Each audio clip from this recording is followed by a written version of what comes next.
14 sizes.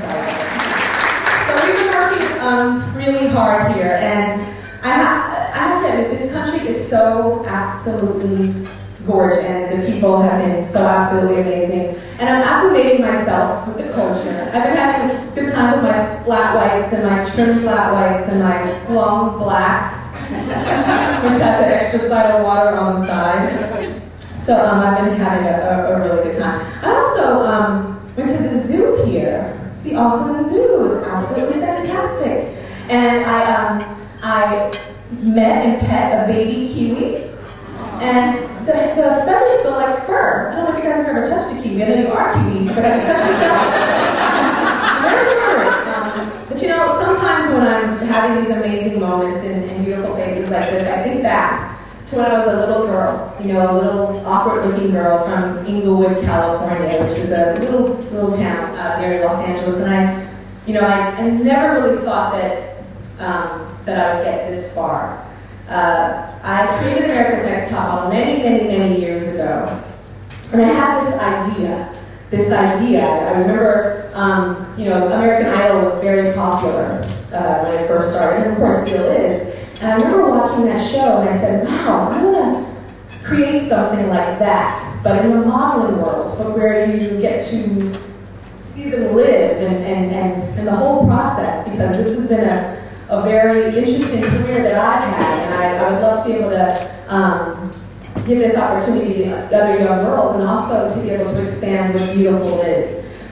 So I found a very lovely man that I was introduced to by the name of Ken Mock, and we went to various different networks, and there was something that I was very clear on. It was something that was non-negotiable. To every single network head, I said that this is a show that is not about cookie cutter or stereotypical or beauty that's in a box. It is important for me to think outside of the box, outside of the beauty box. This is going to be a platform to expand the definition of beauty. So I told all of them, I must have models of different sizes. Every girl cannot be stick skinny. I must have plus size, or which is now called full figured in America, models. I must have models of different ethnicities, different hair colors, different facial features, so that if I was going to showcase, say, black beauty, I was going to have women with porcelain skin that happened to be black, and women that had ebony skin that happened to be black. If we were going to feature Asian beauty, I was going to have beautiful women with Korean descent, as well as beautiful women with Indian descent. A dark-skinned Indian woman that didn't feel beautiful because in her culture, that was considered not beautiful.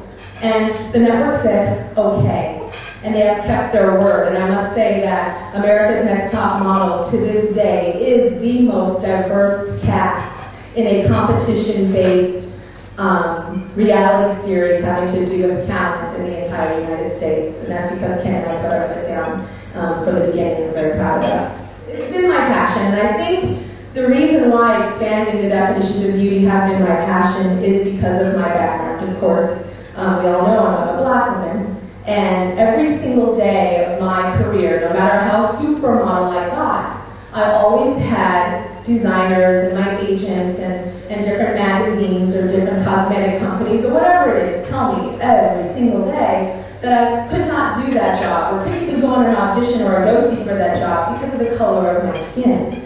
Now, I'm a person that when I hear no, I want to change that to a yes. So it made me strong, it gave me strength.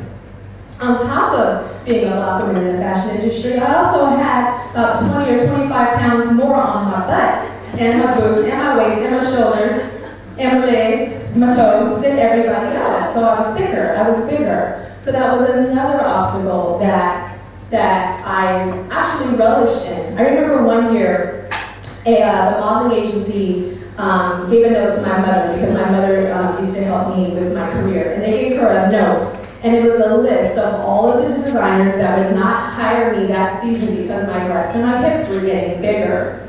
Now, the agency said, can you please give this to your daughter? And then here's a suggestion that we have on how she can, lose the weight. And my mom said, sure, give me the list.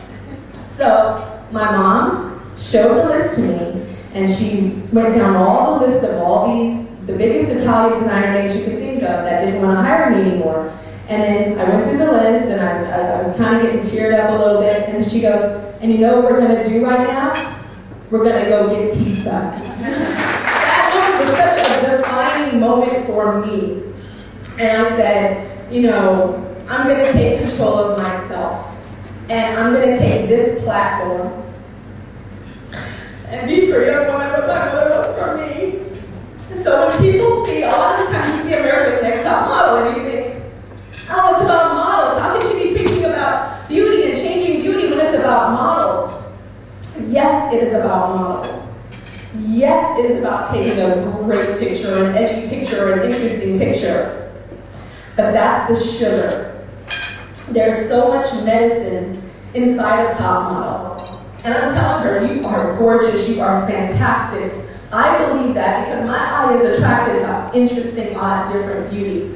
But there are so many girls at home that might look just like that girl and go, oh my gosh, I have never heard anybody say that my eyes are too far apart, or my nose that has a hook on it, or freckles that cover my entire body, or my frizzy hair, or my dark chocolate skin is beautiful. So when I'm talking to that one girl on America's Next Top Model, I'm talking to the little girls that are sitting on the couches with their mothers and their friends, and telling her that she is beautiful. That is my calling, and that is why I'm here today. Thank you.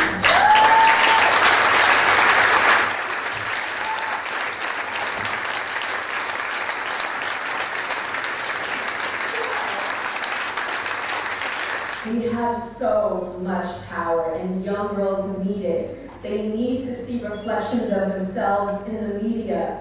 It is sad, but it is true.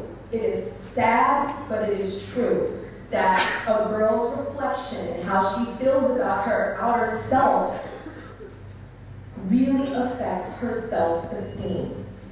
Now, do I wish that wasn't true? Of course I wish that wasn't true. That is a truth that we are dealing with right now. And in this room, we have the power to make change. If you are involved in a magazine, if you're an editor of a magazine, start thinking outside of the box, because you have the power. Because when you say it's beautiful, when you cast that girl and put her on the cover of your magazine, or put her in a magazine spread, or a top photographer says she's the new it thing because she's beautiful, the quirky girl that looks like her says, wow, this magazine says she's beautiful, I'm beautiful too. If you have a television show and you're a producer, you have the power to put women on that show. And I'm not talking about the quirky best friend that's awkward and funny looking and she's gonna make the jokes like this. I'm talking about the love interest. Everybody deserves to be loved. Put those women that are atypical beauties in the lead roles, in the romantic roles. That is what I ask of you today. And on a personal level, for the women that don't have those platforms, or the men that don't have those platforms to make those types of changes, I want you to visually picture yourself in front of your mirror right now. And imagine yourself naked. This is what I used to do on my tees on camp with my girls. Imagine yourself naked. And I want you to find one thing that the world says is not beautiful. And try to start to embrace that. And after a little bit of time, find something else and something else. And the last thing that I ask is, on a personal level, for people to seek out different women and to compliment them on the things that the world doesn't necessarily think are the most beautiful things. There's this, we talk about grassroots. To me, that's grassroots. And then we talk about the macro with the media. We need all of that to expand the definition of beautiful, and that's what B.I.O means to me. I apologize for my emotion. I am my mother's daughter. My mama cries at everything like, Mama, why you gotta cry? We all turn into our mothers. So thank you so much. On Tyra.com, we have a page, a bio page, where we're asking men and women to take the pledge of what they can do to expand the definitions of beauty. It can be you being a media head and doing some type of possible change. It could also be specific to you, what you can do to start accepting different parts of yourself that are atypical, as well as helping and supporting women around you. So that's Tyra.com. Thank you guys so much.